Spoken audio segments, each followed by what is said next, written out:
রথযাত্রার দিন গোঘাটের কামারপুকুর শ্রী রামকৃষ্ণ মঠ সংলগ্ন লক্ষ্মী জলায় চিরাচরিত প্রথা মেনে মঠের মহারাজ সাধু সন্ন্যাসীরা একসঙ্গে ধান রোপণ করলেন। জয় শ্রী গুরু মহারাজ জি কি জয়, জয় মহামাই কি জয়, জয় স্বামীজি মহারাজ জি কি জয়, জয় রঘুবীর শীতলা गंगा माई की जय, जय श्री श्री जगन्नाथ महाप्रभु जी जय जय। नमः हरि ओम।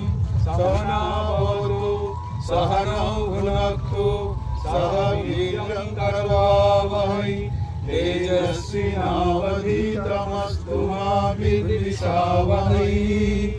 ओम शांति।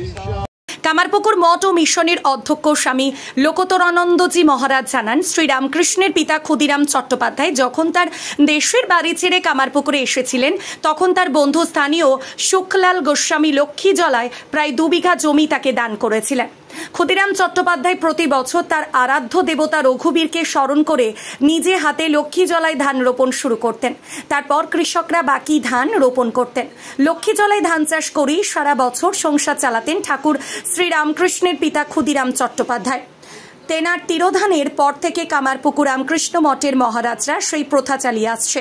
রবিবার রথের দিন সেই স্মৃতিতে এই নিয়ম পালন করেন সাধু সন্ন্যাসীরা।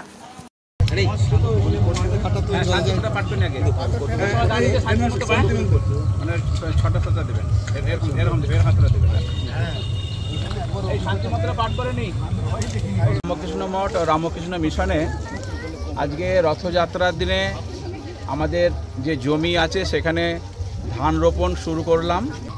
তো এই দিনের মাহাত্ম্য হচ্ছে ভগবান শ্রীরামকৃষ্ণ দেবের পিতৃদেব ক্ষুদিরাম চট্টোপাধ্যায় তাঁর যে জমি ছিল প্রায় 2 বিঘা জমি, জমিটির নাম হচ্ছে লক্ষ্মী জলা। সেই লক্ষ্মী জলাতে তিনি ধান রোপণ শুরু করতেন।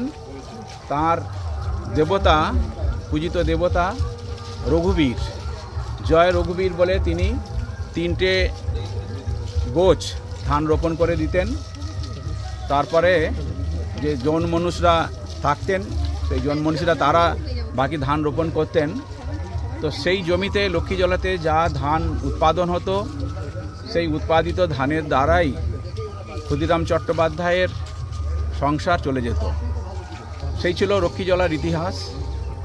তো সেই হিসাবে আমরা ট্র্যাডিশন হিসাবে আমরা আমাদের যে জমি আছে 60-70 বিঘা জমি আমরা ধান চাষ করি রামকৃষ্ণ মঠ কামারপুকুরে।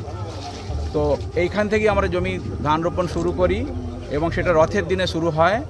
ক্ষুদিরাম চট্টোপাধ্যায় যেভাবে করতেন আমরা ভগবান শ্রীরামকৃষ্ণ দেব, মা সারদা দেবী, স্বামী বিবেকানন্দ এবং রঘুবীর শীতলা মায়ের জয় দিয়ে এবং জগন্নাথ দেবের জয় দিয়ে আমরা আজকে ধান রোপণ শুরু করি। তারপর থেকে অন্যান্য জমি চাষ হবে। তো আজকের দিনটা খুব ভালো দিন, জগন্নাথ দেবের রথযাত্রার দিন, শুভ দিনেতে ধান আমরা লাগালাম।